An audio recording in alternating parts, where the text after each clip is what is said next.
Hey everyone, MeltingMan234 here, and welcome to another episode of Forgotten Media, where I dig up some stuff you may or may not have heard of. Today we'll be looking at a TV show that was popular back in the day, but now everyone has forgotten about it, and that show is called Project G.e.E.K.e.R, an animated television series that premiered on CBS on September 14th, 1996. The show was created by Doug TenNapel, who is well known for creating Earthworm Jim. In this TV series, it's set in the future world, where a city is ruled by an evil dictator named Moloch, and plans on taking over the entire world. In order to achieve his goal, he must have a weapon of mass destruction, and Dr. Maston helps him by creating an artificial human with powerful abilities, codenamed Project Genokinetic Research, aka G.e.K.E.R. One day, a streetwise thief named Lady Macbeth and her sidekick Noah break in and steal G.e.K.E.R, thinking it's some type of weapon they can sell on the black market. But what they got instead was G.e.K.E.R, who they would call him G.e.E.K.e.R. Since they stole him before the final research can be installed, G.e.K.e.R is now a completely unstable random idiot who can't control his powers very well. Moloch plans on recapturing G.e.K.e.R and reprogram him to become what he was planned to be. So Noah and Macbeth do the best they can to keep G.e.K.e.R away from Moloch's forces at all costs. The cast of characters are very cool. We have G.e.K.e.R, who is this crazy character who looks like some guy from Toontown. He can shapeshift into anything, but they usually come at random and not the way he planned. He's voiced by Billy West, who some people know him as the voice of Fry from Futurama.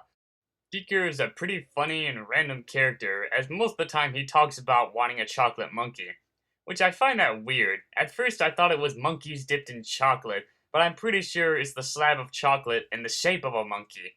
G.e.K.e.R would usually get himself into trouble with his clumsy, childlike personality, and his usual catchphrase is, "I am so on top of that," when he's needed for battle. There's Lady Macbeth, or Becky as G.e.K.e.R calls her, who is a tough as nails character with a robotic arm and a short temper. She is voiced by Cree Summer, who has done various voice acting in her life. Becky was always looking out for herself, but ever since she released G.e.K.e.R, he's helped her out in making her a good person instead of a thief in the black market. Even though she has a hatred to G.e.K.E.R's annoyance, she does have a soft spot deep inside her and likes G.e.K.E.R as a friend. Noah is an intelligent T-Rex and is Becky's partner in crime. He is voiced by Brad Garrett, who some people might recognize him as the voice of the big dog from Two Stupid Dogs. He might seem vicious, but Noah's a pretty nice guy, and is the smartest guy out of the trio, and usually enjoys a good breath mint. He's always there to help out no matter how high the risk is. For the villains, we have Mr. Moloch, a slick, smooth-talking villain who is voiced by the talented Jim Cummings. Moloch might seem like a deadpan as he doesn't show much emotion, but the way he talks and his plans show that despite his appearance, Moloch is a heartless creature who will stop at nothing from getting G.e.K.E.R back and ruling the universe.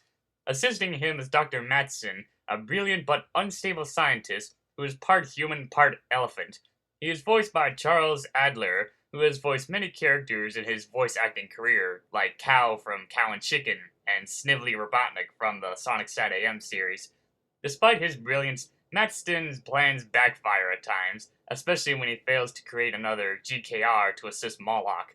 He usually goes into a rage of anger if someone questions his brilliance or things don't turn out the way he hoped. The series usually had G.e.K.E.R and the gang on the run from Moloch and his evil plans, while G.e.K.E.R tries to control his powers and learn the ways of human life. And there are some pretty cool episodes. One episode has them save G.e.K.E.R from a self-destruct feature. One episode has G.e.K.E.R wanting to be a superhero. One episode has Maston create a copy of G.e.K.E.R called G.K.E.R 23, but becomes too powerful to control.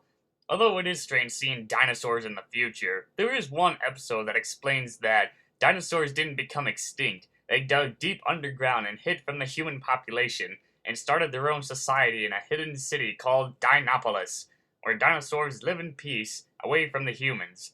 Now, the story is very far-fetched indeed, but at least it explains why there are dinosaurs running around in the future. The style of the series is pretty cool, giving it a dark industrial-like feel with Ali's futuristic equipment with some added-in humor and silliness.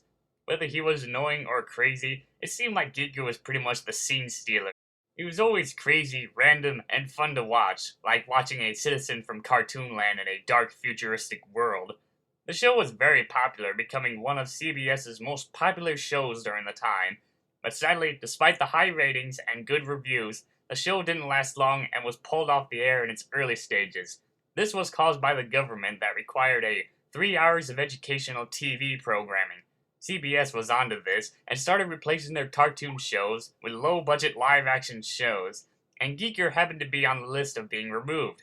You might say it's because it wasn't listed as an educational program, but no, it was listed in there. So I don't know how that happened, removing a show that was both popular and educational, and then removing it and replacing its time slot with Wheel 2000, aka Wheel of Fortune 2000. So I think whoever thought of removing G.e.E.K.e.R pretty much done goofed up and didn't do all their research. With only 13 episodes in one season, Project G.e.E.K.e.R got the axe and was cancelled right before the beginning of 1997, and was never seen again after that. Nowadays, nobody remembers G.e.E.K.e.R, and only a few people like myself know about him. But unlike most forgotten TV shows, G.e.E.K.e.R still had somewhat of a legacy with him. There's a website called projectgeeker.org, and it's the only website that acts as both a tribute and a memorial to the show. The creators of the show saw this and were very pleased with the website, seeing that there are still people out there who still show some respect to G.e.E.K.e.R. Although the series doesn't have a home media release, there's at least two ways of trying to watch the series. Either one, try and paw around on the internet to find any episodes, or two, buy them off of iTunes, because I was real surprised to find them available on iTunes for only $1.99 each. It's a real shame that the series was cancelled with only a few episodes made. I could have seen a lot more with this series, like have an episode where it explains Becky's past, one episode that explains Noah's life in Dinopolis, and maybe have one episode when G.e.E.K.e.R finally gets around to controlling his powers, which would have made the series a lot darker, or at least in my opinion anyway. In closing, Project G.e.E.K.e.R is a fun little show for its time. It's also one of those shows that could have lasted a lot longer. Well, that wraps up this episode of Forgotten Media, so this is Melting Man 234 signing out.